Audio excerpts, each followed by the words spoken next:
47, en brochure page 19. Page 19, Od Bet.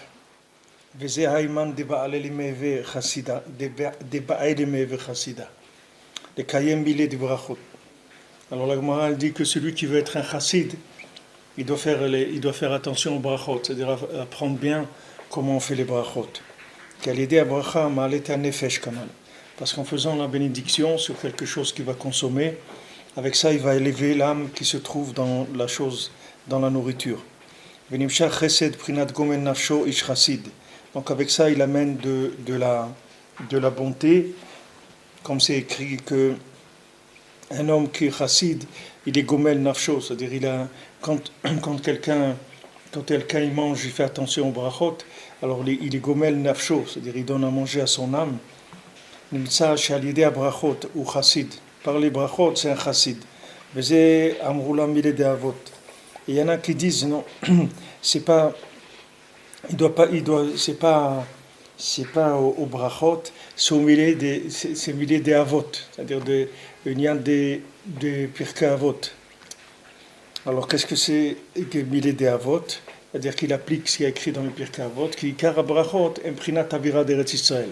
Parce qu'on a dit que tout l'union de la bracha, la force qu'elle a, la bracha, de pouvoir élever les choses, c'est que la bracha, elle crée une atmosphère d'Eretz Israël. C'est ça la bracha, c'est-à-dire la technique de la bracha. C'est-à-dire qu'est-ce que c'est, pourquoi une bracha, ça élève l'âme qui se trouve dedans? Parce que quand tu dis une bracha, qu'est-ce que tu fais? Tu révèles que c'est Hachem qui a créé cette chose-là. Maintenant, d'où ça vient la force de dire que cette chose-là, c'est Hachem qui l'a créée? Ça vient d'Eretz Israël, parce que Eretz Israël, c'est Koach Ma'asav Yigid Le'amo. C'est-à-dire, quand les nations vont vous dire pourquoi vous avez volé Eretz Israël, alors tu vas leur dire c'est Koach Ma'asav Yigid Le'amo la tête laem nachlat goïm. Hachem, c'est lui qui a créé le monde, et c'est lui qui nous a donné Eretz Israël. Alors ce principe de montrer que c'est Hachem qui a créé le monde, ça se trouve, c'est Beikar en Eretz Israël. Parce que c'est l'endroit où Hachem il habite, c'est l'endroit où il révèle que c'est lui qui a créé le monde. Donc chaque fois que tu fais une bracha, le maaseh, tu utilises la kedusha d'Eretz Israël, c'est-à-dire tu révèles la kedusha d'Eretz Israël, et c'est ça la force qu'il y a dans une bracha. C'est ça qui fait que la bracha, elle agit sur l'aliment que tu vas manger. Donc il dit ici que les brachot, les quarts des brachot, c'est avira d'Eretz Israël, c'est des zénit galina avot, que ça va permettre aux avot de se révéler, c'est-à-dire à nos ancêtres. Prinat vezacharti et beriti Yaakov, comme c'est écrit, je me souviendrai de l'alliance de Yaakov, et c'est écrit ve'aretz etzkor, et je me souviendrai de la terre. C'est-à-dire en se souvenant de la terre, ça fait se souvenir de l'alliance avec Yaakov. C'est extraordinaire. On voit que tout ce qui est fait par rapport à la terre d'Eretz Israël, ça réveille le srout des avot. C'est-à-dire chaque fois que quelqu'un monte, chaque fois qu'il y a quelqu'un dans la tzedaka pour Eretz Israël, chacun qui prie pour venir en Eretz Israël, pour le bien d'Eretz Israël, tout ce qu'on fait pour Eretz Israël, ça fait réveiller l'engagement qu'Hachem il a eu avec les avot. C'est-à-dire que ça fait monter le srout, le mérite dans le monde. C'est-à-dire ça adoucit la rigueur du monde. Parce que les avot, ils calment la rigueur, puisqu'il y a un engagement qui s'est fait avec eux. C'est ça qui calme la rigueur d'Hachem. Donc quand il dit que Zacharti Briti Yaakov, et Ve'aretz Ezkor, c'est-à-dire quand je me souviendrai de la terre, automatiquement je vais me souvenir aussi de l'engagement. Vezeu Vambrele Mile de Nezikin. Et il y en a qui disent non, c'est pas ni Mile de brachot, ni mille de avot, mais c'est mille des nezikin, c'est-à-dire il doit faire attention à toutes les halachot qui sont des dégâts entre quelqu'un et son prochain. Qui kol deni nezikin metzilu ka'ezek mechavero, libli le'azek echad et travero. Parce que tout l'union des nezikim, c'est-à-dire des dégâts qu'on fait, c'est d'enlever le dégât qu'on fait à son prochain. Libli le'azek echad et travero, qu'il n'y a personne qui fasse du mal à son prochain. Veim hiziko ishalem hezeko. Et s'il lui a fait du mal, il doit payer les dégâts. Et ça va repousser le din, la rigueur qui est le principe du nezek, c'est-à-dire du dégât. C'est pour ça qu'ils ont dit qu'il y en a qui disent que quelqu'un qui veut être un chassid, il doit faire attention aux dégâts qu'il a pu causer. Daïnou le salek ou l'utrok kaezek ve'adin ve'achosher. C'est-à-dire de chasser du monde tout ce qui fait des dégâts dans le monde. Qu'est-ce qui fait des dégâts? C'est la midatadin, c'est le fait que maintenant il y a de la rigueur, c'est de l'obscurité. C'est-à-dire tout pourquoi des dégâts dans le monde? Parce que les gens ils sont idiots, c'est pour ça qu'il y a des dégâts dans le monde. Si les gens ils connaissaient Hachem, il n'y aurait pas de dégâts dans le monde. Hachem il n'a pas créé un monde pour faire des dégâts. Hachem il a créé un monde pour que les gens ils soient heureux, pas pour qu'il y ait des dégâts. Pas qu'il y ait des guerres et des trucs, et des crimes, et des nianim, et de la pauvreté, et des disputes, tout ça c'est la midatadine qui fait ça. La midatadine, c'est elle qui crée tous ces nianim-là. Mais le but, c'est qu'il faut enlever cette midatadine-là. C'est-à-dire, il faut adoucir cette midatadine. Valider abrachot shem prinat avira des Israël. Aliedem nitgalu avot. Maintenant, par le fait que quelqu'un fait les brachot, il fait bien les brachot, il fait attention quand il fait les bénédictions. Avec ça, il crée l'atmosphère d'Eretz Israël. Et ça fait que la révélation de nos patriarches, qui silou kaezek mechavero shem dine nezikim ou gakem prinat hanal. Parce que tout l'union d'enlever le nezek de son prochain, c'est-à-dire de ne pas faire de mal à qui que ce soit, que ça c'est la halachot des dégâts, ça aussi c'est ce même principe. Prinat italut hanefesh lachnia adin, c'est-à-dire élever l'âme pour enlever la rigueur.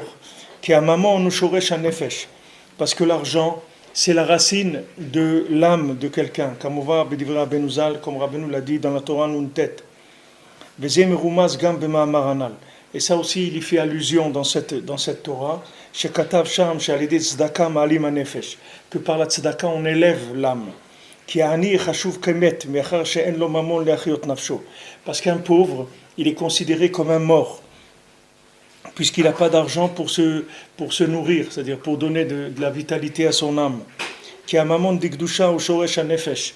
Parce que l'argent, quand il est dans la Gdusha, c'est la racine de l'âme. Si c'est pas dans la Gdusha, on avait parlé ça, si c'est pas dans la Gdusha, alors l'argent, au contraire, c'est le développement du corps. Mais quand l'argent, c'est de la Gdusha, alors il sert à élever l'âme. Comme on voit que comme Rabbeinu dit là-bas que tous les chachamim qui devaient amener de la Torah dans le monde, ils étaient très riches parce qu'ils devaient avoir leur âme, elle devait être très très élevée pour pouvoir faire descendre la Torah. Alors cette richesse qu'ils avaient, c'était les mansés pour révéler de la Torah. Ils n'avaient pas besoin de richesse, c'est pas de la richesse de consommation. Tandis que la richesse stam des gens, c'est de la richesse du corps, c'est-à-dire au contraire, ça augmente le côté animal. Mais pour les gens qui sont des tzadikim, les gens békar qui ont le tikkun abrit, alors l'argent, ça leur permet de faire descendre plus de Torah dans le monde. Le fait qu'ils ont de l'argent, c'est une richesse de l'âme, que ça amène une richesse de l'âme.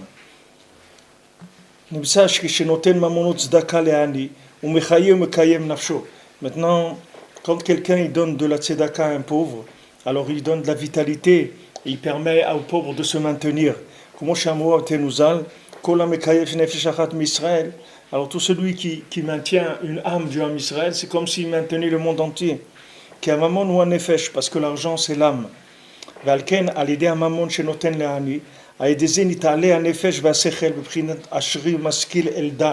Et donc grâce à l'argent qu'il donne aux pauvres, ça va élever l'âme du pauvre et son esprit. Comme c'est écrit Ashre Maskil Eldal. Heureux celui qui rend intelligent le pauvre. Qui en ani et laminadat, parce que quand quelqu'un il est pauvre de sa conscience. Qui a kol echad, parce que tout c'est une seule chose. Qui me'achar shen lo mamon shu prinat nefesh prinat sechel. Puisque maintenant qu'il n'a pas d'argent, qu'il n'a pas son nefesh, il tourne pas, c'est-à-dire il n'a pas d'esprit. Alken ou ani minadat, donc maintenant il est pauvre de sa conscience. Gamken prinat chokhmat amisken bzuya. C'est écrit aussi la sagesse d'un pauvre, elle est méprisée parce qu'un pauvre il sait rien du tout. Le fait qu'il est pauvre matériellement, qu'il n'a pas quoi manger, automatiquement son esprit il est appauvri aussi. Maintenant le fait qu'on lui donne de l'argent, qu'on le rétablit matériellement, alors ça va réélever son nefesh et son esprit il va se reprendre. Comme on avait dit d'être mechabed d'honorer une personne âgée qui a oublié la Torah. On a dit que le fait qu'on l'honore, alors ça lui fait se rappeler de sa Torah, ça fait remonter la Torah chez lui. Ça c'est pareil, un pauvre, ça veut dire que le maasé, il est pauvre de la tête, c'est ça le cœur de la pauvreté. La pauvreté matérielle, elle vient de la pauvreté mentale. Donc maintenant, quand on lui donne de l'argent pour le remonter matériellement, le maasé, on l'aide à se remonter mentalement. C'est-à-dire que son esprit, il reprenne un petit peu d'âme, c'est-à-dire qu'il s'élève un petit peu de spiritualité. Et avec ça, la parnassa devient facile. Vadize shenotlinu mamon nitale hanefesh vasechel. Vadize nitale nafsho shelanoten gamken. Et ça va élever l'âme de celui qui donne aussi la tzedaka. Qui kol merachem à la briot merachemim alav. Parce que tout celui qui a de la pitié de l'autre, alors on a pitié de lui aussi. Venimshach alav rachmanut vechesed sheubchinat italut hanefesh. Et alors il y a deux. Qu'est-ce que ça veut dire merachemim alav? Ça veut dire qu'on lui donne que lui-même il est de la rachmanut et du chesed. C'est ça qu'on lui donne. C'est-à-dire on le rend quelqu'un de miséricordieux, quelqu'un de bon. C'est-à-dire il devient bon par le fait que lui, il est bon avec l'autre. Alors on va l'aider à être meilleur, c'est-à-dire à être encore plus bon. Et ça va faire monter l'âme. C'est-à-dire l'âme, elle s'élève par le chesed, elle ne s'élève pas par le din. Quelqu'un qui est dans le din, quelqu'un qui est dans la rigueur, alors son âme, elle ne peut pas s'élever. C'est-à-dire son esprit, il n'avance pas. Parce que la rigueur, c'est quelque chose qui empêche l'âme de se révéler. L'âme, elle s'élève que dans le chesed. Elle ne s'élève pas dans le din. Donc la tzedaka, ça va élever l'âme, parce que l'argent, c'est la racine de l'âme. Donc quand quelqu'un il fait tzedaka, les maasé, il élève l'âme du pauvre, et il élève son âme aussi. Alors c'est pour ça qu'on dit que ce que le pauvre il fait, que le pauvre il fait plus avec celui qui lui donne que celui qui donne avec le pauvre. C'est-à-dire celui qui donne il reçoit plus que celui qui reçoit. Parce que le maasé, celui qui reçoit, il a besoin d'abord un besoin matériel. C'est pour ça qu'il reçoit. Donc lui il reçoit d'un besoin matériel, et de ce besoin matériel, on espère que ça va lui ouvrir l'esprit et qu'il va monter et qu'il va arriver après à une richesse un peu spirituelle, qui va se sortir un petit peu de sa pauvreté. Tandis que celui qui donne, c'est que de la richesse spirituelle qu'il reçoit. C'est-à-dire que c'est pas en donnant, tu es sûr que c'est comme un tanit quand tu donnes, c'est la même chose. C'est-à-dire quand tu donnes, qu'on a vu que le salaire du tanit c'est la tzedaka, igara de tanitat tzedkata, c'est-à-dire que quand tu jeûnes, tu donnes la tzedaka, parce que les mains c'est quand tu fais jeûner ton corps. Il y a des gens, ils sont prêts à jeûner, ils peuvent jeûner une semaine, mais de l'argent, ils ne peuvent pas donner. Parce qu'il te donne de l'argent, il croit qu'il va mourir s'il donne son argent. Mais de jeûner, il peut jeûner, il n'y a pas de problème. Tu lui dis, ne mange pas 2 jours ou 3, il dit, pas de problème. Moi, je pourrais, dis-lui, donne 2000 ou 5000 euros, un truc comme ça. Il dit, tu veux que je meure, je peux pas donner une somme comme ça. Parce que il peut pas, c'est-à-dire il a l'impression que s'il donne ça, il va donner son âme. Alors que c'est le contraire, que quand il va donner, son âme, elle va monter. C'est le contraire complètement. Alors les gens, ils croient que quand ils donnent, ils s'appauvrissent. Et quand il prend, il s'enrichit. Mais c'est le contraire. Quand il prend, il s'appauvrit. Et quand il donne, il s'enrichit. C'est-à-dire quand il prend, il s'appauvrit. Pourquoi? Parce que le fait de prendre, il faut faire très attention. Parce que ce qu'on prend, ça peut nous faire tomber.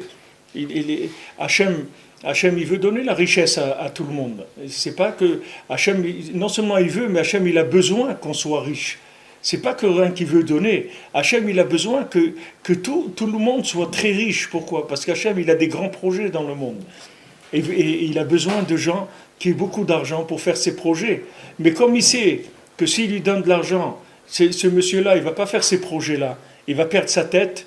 Alors Hachem, il ne veut pas lui faire du mal. C'est pour ça qu'il ne lui donne pas la richesse. Mais les maasé, tout celui qui manque de richesse, c'est parce que sa tête, c'est parce qu'il est dans sa tête, il est fatigué. C'est pourquoi Hachem ne lui donne pas de l'argent. Mais normalement, tous, Hachem, il attend que ça, que de nous rendre très riches. Parce que si quelqu'un maintenant, Et Hachem, il lui donne de l'argent. Il sait que cette personne-là, elle va construire un séminaire, elle va faire une yeshiva, elle va faire une synagogue, elle va faire imprimer des livres de Torah, elle va faire des émissions de Torah dans le monde. Mais Hachem, il lui donne toute la richesse du monde. Hachem, il demande que ça. Hachem, il demande que des gens qui révèlent son nom. Maintenant, travaille pour révéler le nom d'Hachem. Tu vas avoir la richesse assurée. Mais le problème, comme les gens, ils ont la tête qui est fatiguée, si tu lui donnes de l'argent c'est de l'énergie. L'argent, c'est pas vide. L'argent, c'est comme de la drogue ou de l'alcool. C'est la même chose de l'argent. Dès que quelqu'un reçoit, on parle beaucoup d'argent. Que l'argent, pour vivre, c'est quelque chose qui sert la consommation, c'est-à-dire le fonctionnement. Mais quelqu'un qui reçoit beaucoup d'argent, sa tête, c'est plus la même. Quelqu'un qui est riche, c'est plus le même que quelqu'un qui n'était pas riche. Il change, sa tête, elle change complètement. Donc maintenant, Hachem, tant qu'il n'est pas sûr que ta richesse, elle ne va pas te faire du mal, il ne te donne pas la richesse. Mais normalement, Hachem, il veut que tu sois riche. C'est toi qui empêche. Mais lui, il veut que tu sois riche. Hachem, il ne veut pas être monnaie à la richesse des gens, au contraire. Hachem, ça l'intéresse, le développement. C'est comme un investisseur. Un investisseur, il a de l'argent, il a beaucoup. Il cherche des gens qui sont capables de développer, de faire fructifier son argent. Hachem, il cherche des gens qui vont développer son nom dans le monde. Donc quand quelqu'un il fait quelque chose pour Hachem, il est sûr que Hachem il va financer. Seulement, comme Hachem il sait que cette personne-là, s'il lui donne quelque chose de trop grand, il va lui faire perdre la qualité de ce qu'il est en train de faire, alors Hachem il le maintient dans un... Et c'est des calculs qui sont très compliqués, qui sont faits dans le ciel. Pour chaque chose, c'est calculé. Si on lui donne, est-ce que maintenant, on ne va pas lui enlever son intégrité qu'on va lui donner ça? Est-ce que maintenant, on va lui donner quelque chose et il va augmenter son âme ou il va augmenter son corps avec? C'est-à-dire, qu'est-ce qui va profiter de ça? Si c'est le corps qui va profiter, alors si on lui donne de l'argent, c'est marqué la richesse. La richesse qu'on donne à l'homme, les raatos, c'est-à-dire des fois on lui donne de l'argent à quelqu'un, mais c'est une punition l'argent qu'on lui donne. C'est pour lui faire du mal, parce qu'on lui fait gonfler son corps, et après l'âme, elle est complètement détruite par le corps. Combien de gens, quand ils étaient simples dans l'argent, ils se comportaient très simple, très normalement, ils étaient très bien, etc. Quand ils ont eu de la richesse, ils ont commencé à faire des bêtises, à faire beaucoup de problèmes. Mais ça, c'est une punition, cet argent-là. Maintenant, quand quelqu'un, Hachem, il voit que quelqu'un il est capable de gérer l'argent dans le bien, il lui donne beaucoup d'argent. Il n'y a aucun problème. Hachem, il veut que tu sois riche. Parce qu'Hachem, il veut que tu développes ses affaires dans le monde. Et s'il est sûr que tu es un homme d'affaires pour Hachem, il va te donner des milliards. Parce qu'il sait que tu fais tourner sa boîte, il n'y a aucun problème. Donc toute la pauvreté, les massés, elle vient de nous, elle ne vient pas de Hachem. La pauvreté, elle vient de notre pauvreté mentale. Pour ça qu'il dit toute pauvreté, elle commence par une pauvreté mentale d'abord. C'est-à-dire que quand la tête, elle est pauvre, tu ne peux pas lui donner. C'est ça le problème. Il y a des gens, même le minimum, ils ne peuvent pas avoir. Parce que s'ils ont ce minimum-là, ils ne vont pas fonctionner normalement. Alors des fois, même le minimum, Hachem, il le tient en dessous du minimum. Mais toute pauvreté matérielle vient d'une pauvreté mentale. Et aussi le manque de richesse. De richesse, ça vient des manques de richesse mentale. C'est pour ça que les tzadikim, ils avaient beaucoup d'argent, les tzadikim qui ont mené la Torah, comme Moshe Rabbeinu, ou Rabbeinu Tam, ou Rabbeinu Akadosh qui a fait les Mishnayot. C'était tous ces gens-là, ils étaient très très riches. Parce que la richesse, c'était que de la richesse spirituelle pour eux. C'est-à-dire tout leur argent, ça leur donnait des asagot, des visions d'Hachem plus grandes. L'argent, ça faisait grandir la capacité de voir Hachem dans le monde. Donc maintenant, si maintenant l'argent qui va te donner Hachem, ça va te donner ça, c'est ça que tu vas en faire, il n'y a aucun problème. Mais Hachem, il te teste tout le temps. Ne crois pas qu'on ne te connaît pas. Tu es testé tout le temps. C'est-à-dire chaque fois on te teste, on voit où c'est que tu en es. Et si maintenant tu passes un examen, tu passes une épreuve, un examen, où on voit que tu es apte à recevoir une certaine richesse, tu vas la recevoir tout de suite. Il n'y a aucun problème.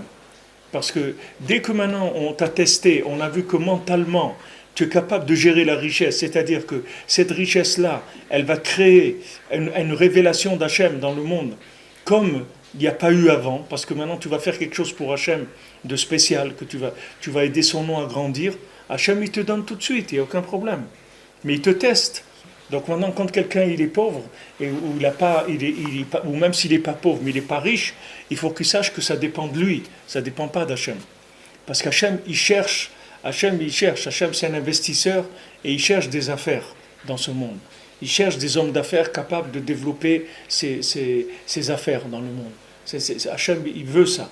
Alors maintenant, quand quelqu'un il reçoit, le pauvre il reçoit, alors il a un besoin matériel déjà, il a besoin de manger.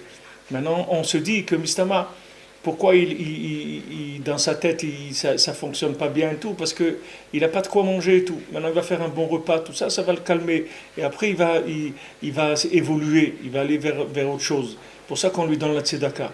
Mais maintenant, celui qui donne, il est déjà dans un niveau beaucoup plus élevé, parce que celui qui donne, déjà il affaiblit son corps quand il donne. Surtout quand c'est difficile de donner. Quand c'est facile de donner, c'est pas Rabbeinu dit Aorvim tziviti lekalkelecha. Hachem, il a envoyé les corbeaux pour donner à manger à Eliyahu Hanavi. Alors que le corbeau, c'est connu, il est très cruel. Je crois que même il mange ses enfants, le corbeau. Il est très très cruel. C'est un animal très cruel. Alors Hachem, il a fait que ce corbeau même qui est cruel, c'est lui qui a donné à manger à Eliyahu Hanavi. Alors il dit que la tzedaka, si tu veux, quand quelqu'un il donne de la tzedaka, c'est dur pour lui de donner. C'est-à-dire, si c'est pas dur, ça veut dire que c'est pas, il a pas cassé son corps. C'est pas comme un jeune. Mais il y a des gens quand ils donnent la tzedaka, quand ils donnent, bon, on parle pas que quelqu'un il donne une pièce ou un truc, mais il y a des sommes de tzedaka qui font mal. C'est-à-dire quand tu le donnes. Maintenant, ce mal-là, c'est que ça veut dire que tu as cassé ton corps. C'est-à-dire, ce mal que tu sens, c'est le corps qui s'est cassé. Et c'est l'âme qui se libère. Une fois, il y avait un Breslever qui était riche, il s'appelait Rav Abalé, il était riche. Et il y avait Rabbi Pinchas Yoshua, c'était un grand tzaddik, un grand Oved Hashem à Ouman. Il est venu le voir et il n'avait pas payé son loyer depuis des années. Maintenant, il est venu le propriétaire, il allait le mettre dehors en plein hiver avec des enfants et tout. Alors il est venu voir ce Rav Abalé, il lui a demandé, il lui a dit, voilà, si tu peux m'aider, etc. Alors Rav Abalé lui a dit combien tu as besoin. Il a besoin de grosses sommes, c'était des années qu'il ne payait pas le loyer. Alors Rav Abalé lui a dit, bon, alors je te donne le quart de la somme, ça va? Il lui dit merci, et tout, etc.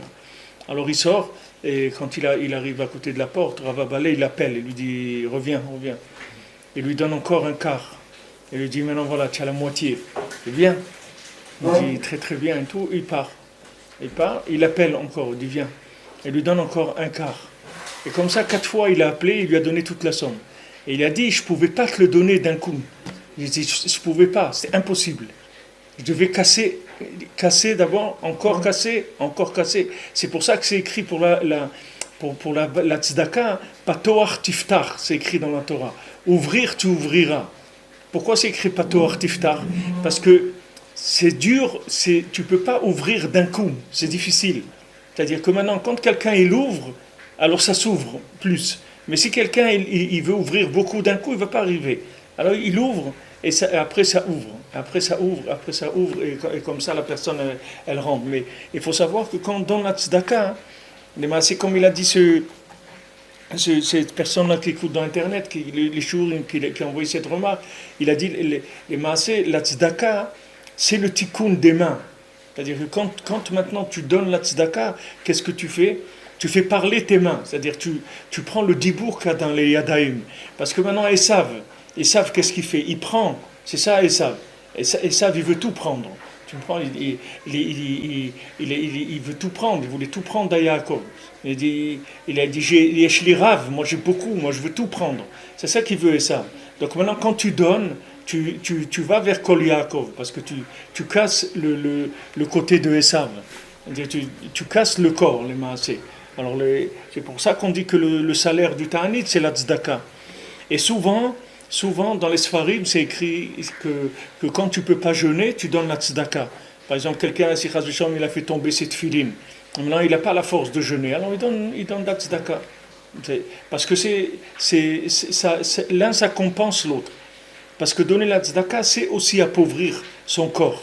Puisque maintenant, cette tzedaka, tu aurais pu acheter des chocolats, ou tu peux acheter même n'importe quoi. Même si tu les as dans ta poche, ça te sécurise. Maintenant, quand tu les donnes, c'est un ta'anit que tu fais, c'est la même chose. C'est-à-dire, ça a la même valeur. וזהו בעצמו בחינת דיני נזיקים שהזהירה התורה שלא לגזול ולא להזיק אחד את חברו, כדי שלא יפגום את הנפש שהיא בחינת ממון. Maintenant, tout l'union des nézikim, que la Torah elle a dit de faire attention, de ne pas faire des dégâts à son prochain, de ne pas voler, de ne pas faire du mal à l'autre, pour ne pas abîmer son âme, qui est son argent. Quand quelqu'un maintenant, il est attaqué dans son argent, il est attaqué dans son âme, les maasés. Et il y a toute une Torah, où Rabbeinu il parle de ça, que mamash, quand quelqu'un il vole l'argent de l'autre, il peut mamash lui voler sa femme, il peut lui voler ses enfants, il peut chas shalom lui tuer ses enfants en lui volant son argent. Rabbeinu, il y a toute une Torah où il dit comment c'est grave, c'est tellement grave de voler, et même si c'est pas voler, rien d'être, comment on appelle ça, de désirer ce qu'il a l'autre, d'être jaloux de ce qu'il a l'autre, c'est-à-dire la convoitise, de convoiter ce qu'il a l'autre, ça peut beaucoup abîmer la vie de l'autre. Donc c'est-à-dire l'argent de quelqu'un, c'est son nefesh, c'est ça son argent. C'est-à-dire que maintenant, quand quelqu'un il a de l'argent, c'est les maasés, on parle de l'argent de Gdusha, pas de l'argent de la Touma, parce que l'argent de la Touma, c'est la dimension de son corps. C'est-à-dire, plus quelqu'un il a de l'argent, plus son corps il est gros. C'est tout. Mais ça n'a rien à voir avec de cet argent dont on parle ici. Ici, on parle d'argent dans la Gdusha. L'argent dans la Gdusha, c'est la proportion de l'âme, si tu veux. C'est pour ça que l'héritage, c'est important. C'est pour ça qu'on fait hériter les garçons et tout. Parce que les maasés, c'est l'âme du père qui est dans cet argent-là. Alors maintenant, son fils, il va s'occuper d'élever l'âme de son père. C'est pour ça qu'on lui donne l'argent du père. Tandis que la fille, l'argent, il passe dans la propriété de son mari. Donc c'est pour ça que la Torah, les Khatrila, elle dit de donner au garçon. Et si maintenant, il n'y a pas, ou même aujourd'hui, en général, ils essayent d'arranger qu'on donne aussi aux filles, on donne aux garçons aussi aux filles quand il y a un héritage. Mais ce qu'on donne, c'est le nefesh mamash, c'est-à-dire dans l'argent. Il y a le nefesh, comme on a dit, dam et damim, c'est-à-dire le sang, c'est qui a dam ou un nefesh. Et les damim aussi, c'est le nefesh. L'argent aussi, c'est le nefesh de la personne. Donc quand on fait du mal à l'autre, dans son argent, on lui fait du mal dans son nefesh, les maasés. On l'affaiblit son âme. Que la personne, elle n'arrive pas à prier, elle n'arrive pas à l'étudier, elle n'arrive pas à se marier, elle n'arrive pas à avoir des enfants. On lui affaiblit son potentiel. Vim gozlo ou iziko, צריך לחזור לו לשלם את הזקו כדי להשלים את הנפש על ידי תשלומי היזק. Maintenant, s'il l'a volé ou lui a fait du mal, il lui a fait des dégâts, alors il doit venir et lui rembourser ce qu'il a fait. Pourquoi? Pour recompléter son âme par le fait qu'il rembourse le dégât. Nimtsa shedine nezikim imprinatit alut hanefesh. Donc, on voit de là que toutes les halachot de nezikim, c'est-à-dire des dégâts qu'un peut faire à l'autre, c'est pour élever l'âme. Prinat tzedaka sheikar italut hanefesh ou aliyada. C'est le principe de la tzedaka, que toute l'élévation de l'âme, c'est par la tzedaka. Balken aledeze nikra chassida. Prinat gomel nafsho ish chassid. C'est pour ça qu'il s'appelle chassida, c'est-à-dire celui qui fait attention aux nezikim, de ne pas faire du mal à qui que ce soit. Prinat gomel nafsho ish chassid. C'est-à-dire qu'il est gomel nafsho, c'est-à-dire il fait du chesed avec son âme, un homme qui est chassid. Qui nitre adin vaxilut chez prinat ezek chez mishar gamadat. Parce que maintenant le din, c'est-à-dire la rigueur et la bêtise, la folie qu'il y a dans le monde, elle va être repoussée. C'est-à-dire tous les dégâts du monde, ils vont être repoussés. Chez mishar gamadat, c'est-à-dire toutes les bgamim du monde, c'est un bgam du da'at. C'est-à-dire chaque fois que quelqu'un il fait un nezek, si quelqu'un il casse quelque chose ou il abîme quelque chose, tout ça, ça vient des problèmes dans la tête. C'est les problèmes de la tête qui font que la personne elle fait du mal. Le mal il vient pas stam. C'est-à-dire, quand quelqu'un casse quelque chose, il faut qu'il sache que dans sa tête déjà il y a un problème. Après c'est devenu matériellement il y a eu le problème. Mais le problème il commence dans le da'at, c'est-à-dire dans la conscience d'Hachem. Plus la conscience d'Hachem elle est petite, et plus le degré de dégâts il peut être grand. C'est-à-dire que les gens ils peuvent faire. C'est pour ça que quelqu'un qui ne croit pas en Dieu ou des choses comme ça, c'est des gens qui peuvent être très très dangereux, parce que du moment où la personne n'a même pas la émouna dans Shem, alors il peut faire vraiment des dégâts, des très grands dégâts. Parce que ce qui tient dans le monde, le chesed, tout le chesed qu'il y a dans le monde, il vient du da'at. La conscience d'Hachem, c'est ça qui amène du chesed dans le monde. Quand il n'y a pas de da'at, alors ça amène du din, ça amène de la rigueur dans le monde, ça amène de la folie. Cette folie, c'est la rigueur. כמו שכתב רבנו ז"ל במקום אחר, ונתעלה הנפש על ידי תשלומי נזיקין. Donc maintenant, quand on paye les dégâts, ça relève l'âme. שהוא התעלות הנפש על ידי הממון שמשלם מזקו. C'est-à-dire que maintenant, il élève l'âme par le fait qu'il paye les dégâts qu'il a fait. כי שורש הנפש הוא בממון דקדושה. Parce que la racine de l'âme, elle se trouve dans l'argent de la Gdusha. Donc l'argent de la Gdusha, c'est de l'argent qui est propre, c'est de l'argent qui a été gagné de façon honnête et qui est propre. Alors cet argent-là, il permet de faire des choses extraordinaires dans le monde, parce que cet argent-là, c'est mamash du nefesh, c'est des nefashot, mamash. C'est-à-dire c'est dans cet argent-là, il y a de l'intensité d'âme, dans l'argent kadosh.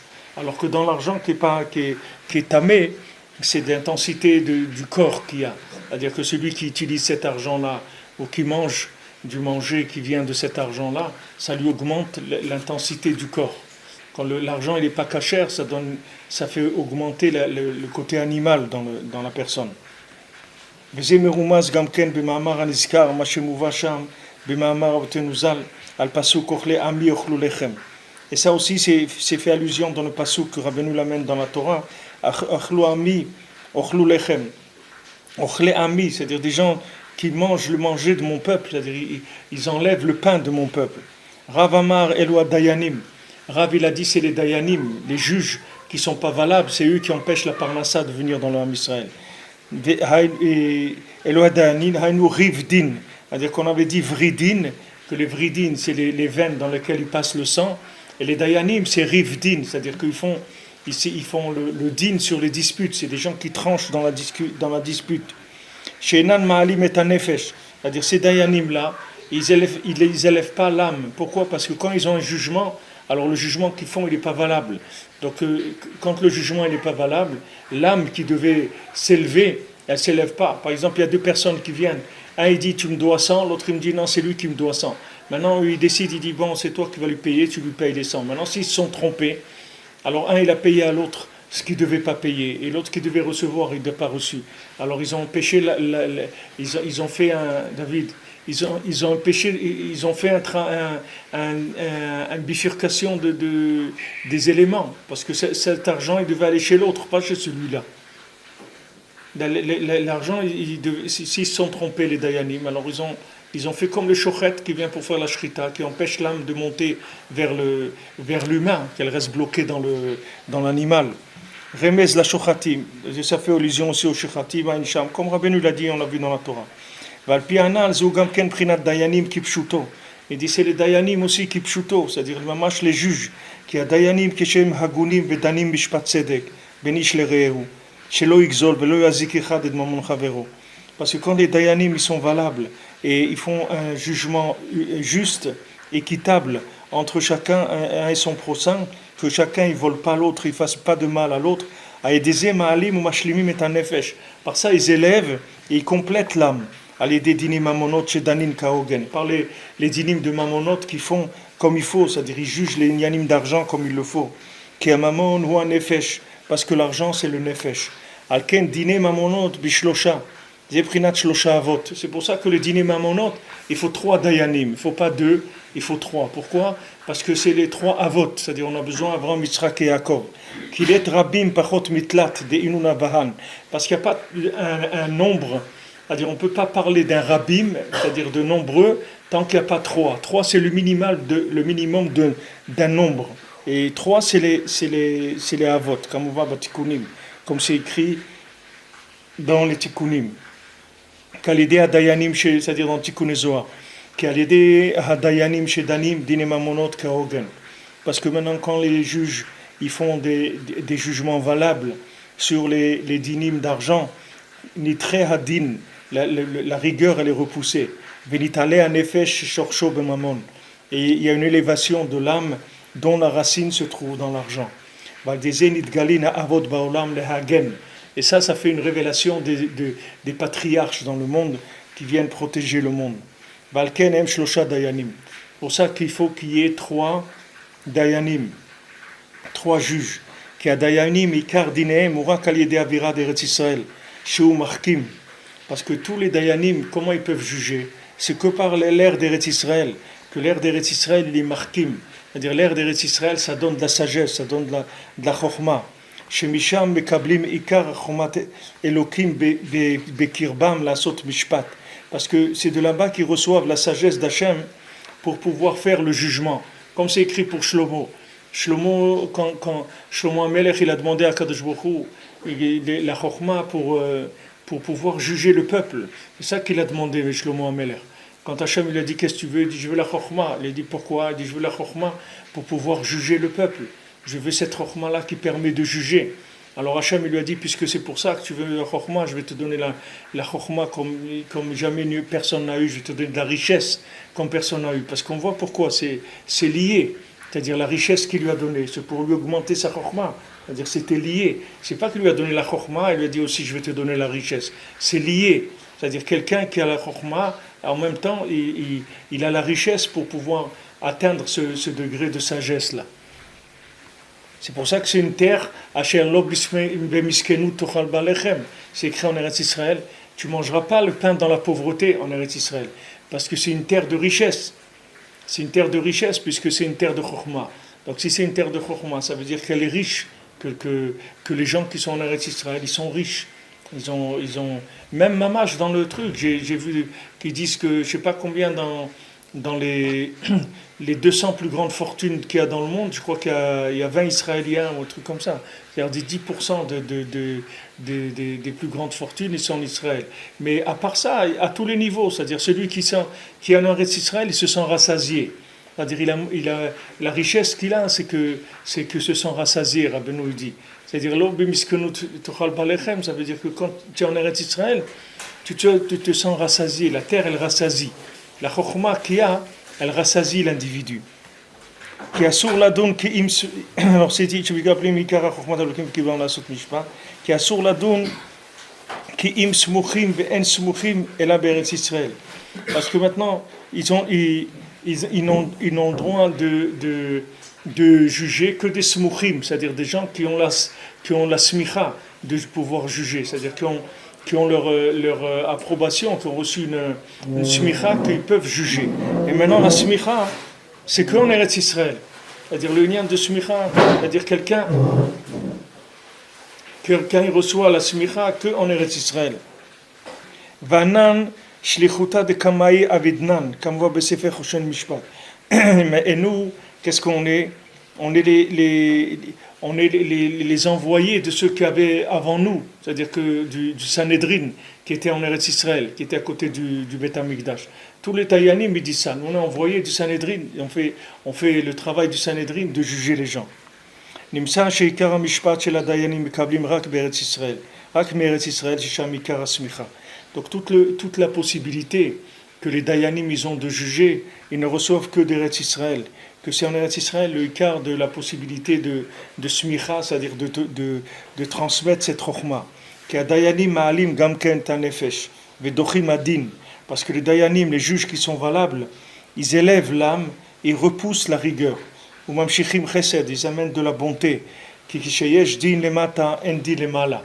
Parce que quand on fait un jugement en bas, il n'y a pas de jugement en haut. C'est-à-dire que maintenant, quand quelqu'un il a un problème d'argent avec quelqu'un, il faut qu'il aille l'arranger, il faut qu'il arrange. Parce que s'il n'arrange pas, alors ça fait des dinim en bas. C'est-à-dire que les dînes, s'il n'est pas arrangé en haut, alors c'est-à-dire s'il n'est pas arrangé en bas, alors ça déclenche du dîne en haut. S'il est arrangé en bas, il n'y a pas de dîne en haut. C'est-à-dire on ne s'occupe pas. Si quelqu'un, des fois même que quelqu'un il sait que des fois il y a des gens qui sont loin de la Torah. Alors maintenant, des fois tu peux avoir un problème d'argent avec eux. Et tu sais que si tu les convoques au Beth Din, ils ne vont pas venir. Alors les gens ils disent ça ne sert à rien que je le convoque parce qu'il ne va pas venir. Mais ce n'est pas vrai. Parce que le fait que tu le convoques au Beddin, c'est un chesed que tu lui fais. Parce que maintenant tu amènes la chose déjà, tu l'amènes devant les Dayanim. Même s'il ne va pas venir, même s'il le convoque plusieurs fois, il ne vient pas et en fin de compte, il n'y aura pas de jugement. Mais le fait que tu as amené cette chose-là devant les Dayanim, même si la personne ne se présente pas et qu'il n'y a pas eu de jugement, ça c'est déjà un attachement à la Torah du problème.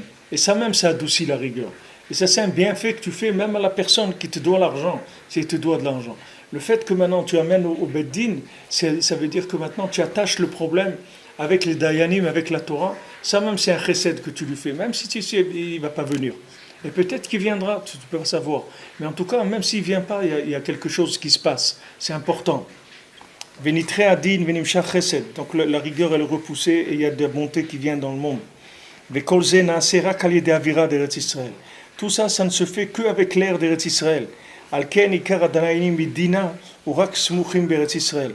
C'est pour ça que tous les dayanim, principalement les dayanim qui vont juger les mamonotes, tout leur appui qu'ils reçoivent, toute l'aptitude qu'ils ont à pouvoir juger, ça vient d'Eretz Israël. Donc vous voyez ici le union du Koach d'Eretz Israël. Qu'est-ce que ça veut dire le Koach d'Eretz Israël? C'est-à-dire que c'est un endroit de souffle divin qui permet les massés de faire un tri dans tout ce qu'il y a dans le monde. C'est-à-dire c'est une atmosphère d'élévation extraordinaire. C'est-à-dire c'est quelque chose qui permet de séparer le bien et le mal et d'élever le bien. C'est pour ça qu'il y a tous ces problèmes-là, pourquoi toutes ces guerres et tous ces inanimes et tout ce terrorisme et tout ça. Parce que c'est un endroit qui est extrêmement puissant, c'est-à-dire c'est une terre qui domine le monde entier, c'est-à-dire c'est une terre où il y a un souffle divin, que ce souffle-là, il a une possibilité d'élever tous les individus, c'est-à-dire de faire sortir l'âme du côté animal et de l'amener dans le côté humain. C'est-à-dire de faire de quelqu'un qui va parler, quelqu'un qui va être au niveau du dibour, que ce soit dans la tfila, que ce soit un dibour de chokhma, un dibour de simcha, un dibour d'ahava, là où il y a besoin d'un dibour. Le dibour, il vient d'Eretz Israël. Tous les dibourim du monde, ils viennent d'Eretz Israël. Quand on dit que ici, Avira d'Eretz Israël markim, que la terre d'Eretz Israël, elle rend intelligent, ça veut dire qu'elle rend intelligent. Ça veut dire que maintenant, elle va faire monter l'âme animale, elle va monter vers l'humain. Parce que la terre d'Israël, elle n'alimente pas l'animal. Elle alimente que la neshama. C'est pour ça qu'il y a des gens qui viennent en Eretz Israël pour alimenter l'animal, mais ça ne marche pas. Parce qu'il n'y a pas ici d'alimentation pour l'animal. Même ici, les soi-disant plaisirs qu'il y a, même des villes qui sont des villes balnéaires et tout, il n'y a pas de touma. C'est-à-dire, c'est pas comme en Chutzlaretz. Parce que la terre, elle empêche, elle retient les choses. Elle fait que tout ce qui se passe, il y a quelque chose qui vient déranger tout ça. Même si les gens ils essayent de faire des bêtises, etc., il y a toujours, comme Rabbi nous dit, que celui qui vient chez lui après, même s'il fait des avérotes, c'est sans les mains et sans les pieds. C'est-à-dire que c'est des avérotes qui ne sont plus des avérotes. Parce que tout le plaisir, les rébés, va lui enlever. Parce que le fait que maintenant tu t'approches d'un chacham, que lui-même c'est Eretz Israël. C'est-à-dire comme on dit, il y a beaucoup de gens qui disent qu'ils ne veulent pas aller à Ouman parce qu'ils ne veulent pas sortir d'Eretz Israël. Mais Ouman, c'est Eretz Israël plus que Eretz Israël lui-même. Parce que c'est le shoresh de Eretz Israël. Qu'au contraire, si quelqu'un il veut voir la Gdusha d'Eretz Israël, il faut qu'il aille à Ouman. Et de Ouman, après, quand il revient, il va voir qu'est-ce que c'est la Gdusha d'Eretz Israël. Au contraire, c'est là-bas qu'il va se connecter pour voir Gdusha d'Eretz Israël. C'est pas parce qu'en Eretz Israël, tout ce qu'on dit ici, vous voyez bien que la plupart des gens, ils vivent pas ce qu'on est en train de dire ici. Tous les gens qui vivent en Eretz Israël, où est la Gdusha d'Eretz Israël, où est le souffle divin, regarde toute la bêtise qu'il y a, toute la folie qu'il y a en Eretz Israël, etc. Parce que les gens, ils ne sont pas zorés que de la Galout de la Gdusha d'Eretz Israël. La Gdusha, elle ne se révèle pas. Les gens, ils sont là, ils sont posés sur la terre, mais la Gdusha de la terre, elle ne se révèle pas. Comme on a dit, les Srutavot, Hachem, il se rappelle, Ve'aretz Ezkor, quand Hachem, il se rappelle la terre, alors il se rappelle des Avot, mais il faut qu'il se rappelle la terre aussi. faut qu'il se rappelle la terre, il faut la chercher, la Gdusha de la terre. Si quelqu'un il vit ici comme s'il vit à New York ou un truc, c'est sûr que la Gdusha, elle va pas se manifester à lui. Il y a toujours un minimum de choses, mais c'est pas avec ça que son âme, elle va atteindre une révélation de la parole. Il faut chercher la Gdusha. Maintenant, comment tu veux chercher la Gdusha?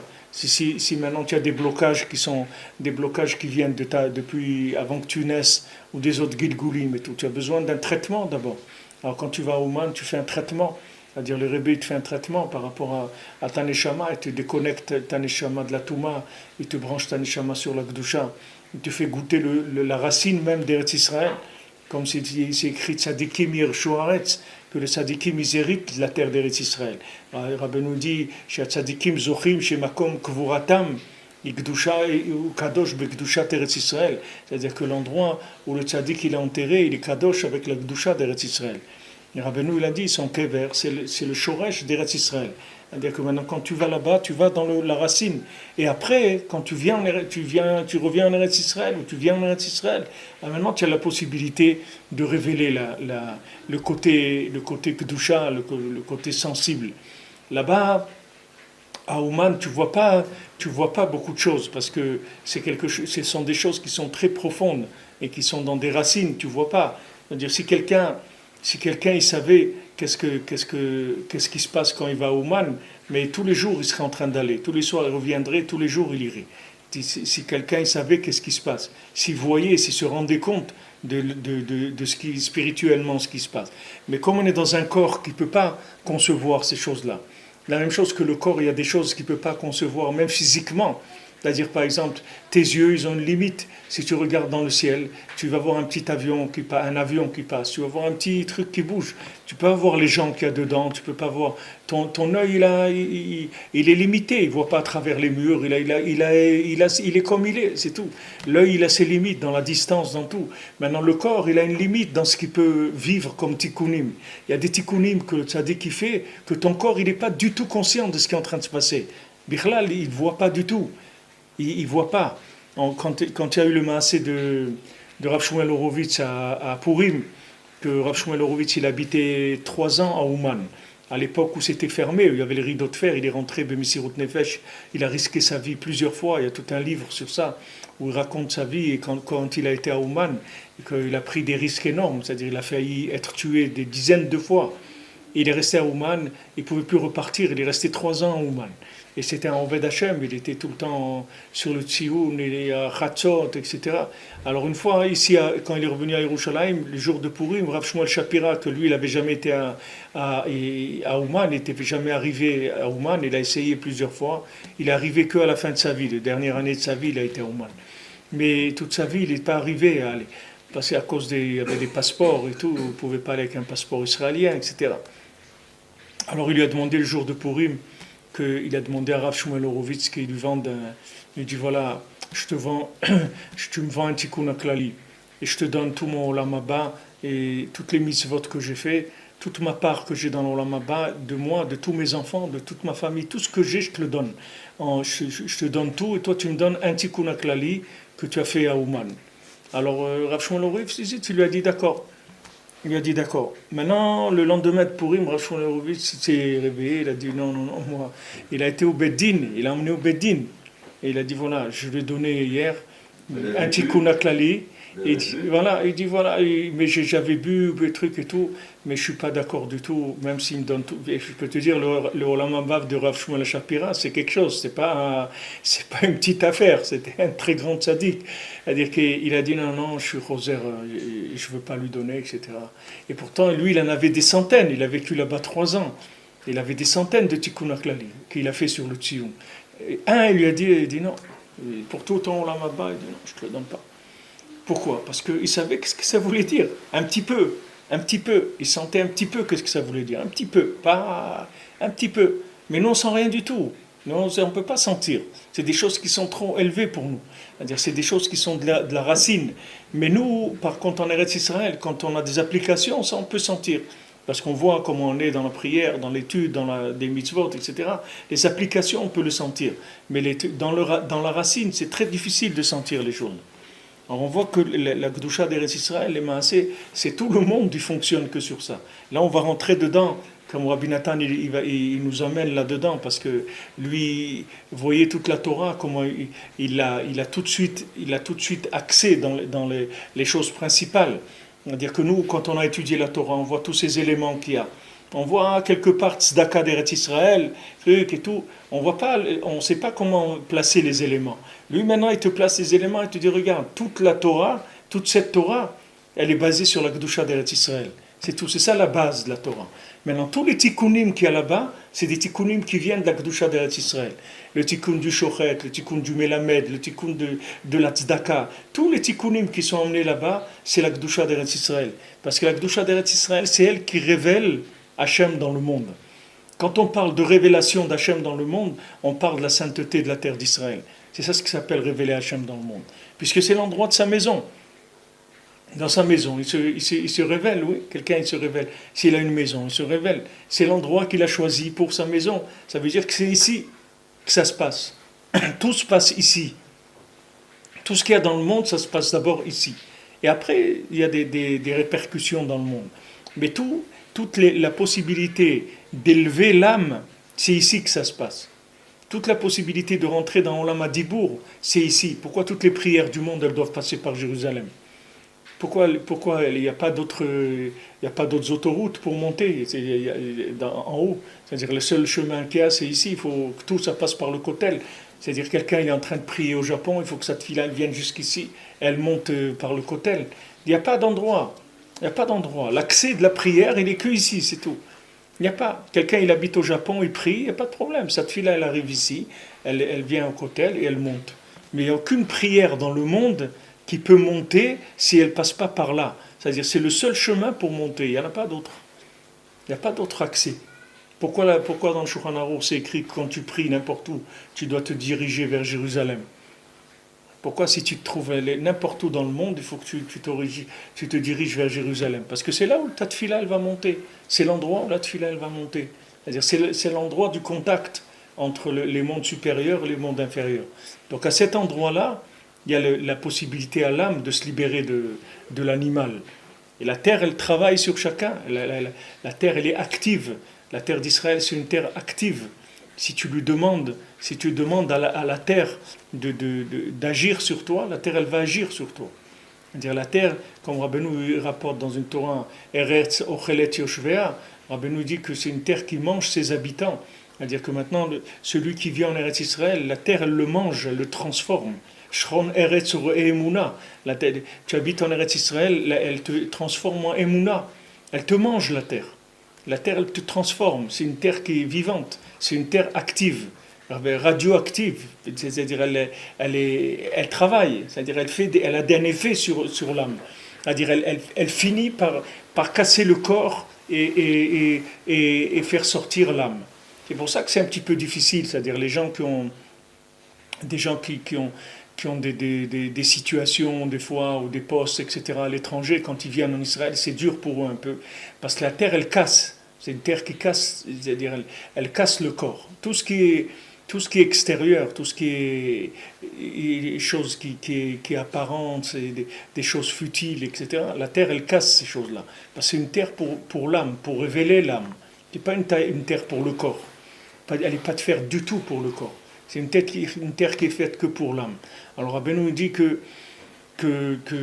dans cette Torah que Amazon il va faire le nizam, c'est-à-dire que quand quelqu'un il mange par exemple une carotte, alors cette carotte elle devient du ben adam. Cette carotte après ça devient de l'être humain, c'est-à-dire elle n'est plus carotte, elle est un être humain. Et alors Rabbeinu dit que celui qui vient en Eretz Israël, la terre elle le mange, c'est-à-dire elle le transforme en mamash, qui devient lui-même de la kedusha d'Eretz Israël. C'est-à-dire elle le transforme.